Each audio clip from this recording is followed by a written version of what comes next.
Bonjour Verle. Bonjour. Alors, première question, vu que ça va être l'interview rétrospective.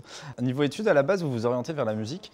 Qu'est-ce qui a fait que vous êtes tournée vers le métier d'actrice? C'est marrant parce que moi j'ai toujours fait j'ai fait la piano. J'ai jamais chanté avant, hein, avant que je faisais mes études. Alors j'ai fait le piano, mais après j'ai aussi fait la danse et c'était ça, tu vois. J'étais fan de Michael Jackson, je l'imitais, je faisais, tu vois, image par image, je voyais comment il faisait.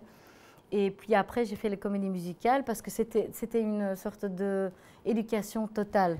Tu vois ce que je veux dire? Il y avait le jeu aussi, et le chant, et la danse.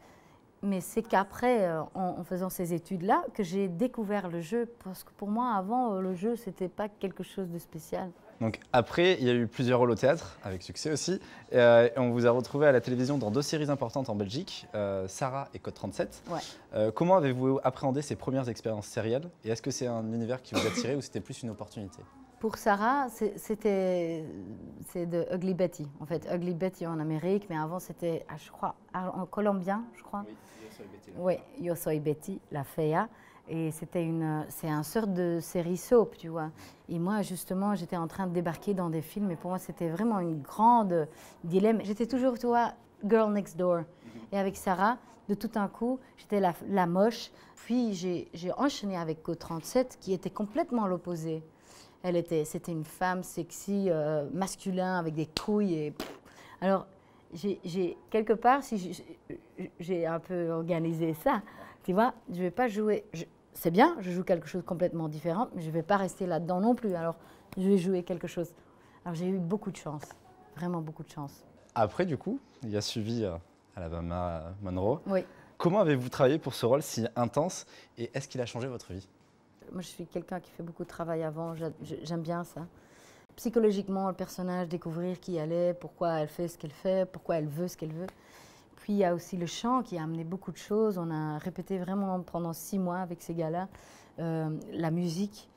Et aussi avec Johan, le rôle principal masculin, avec la fille, avec ma fille dans le film, et avec Félix, vraiment à rechercher qui est cette personnage et où est-ce que ça retrouve dans son corps son malheur et tout ça, son mal.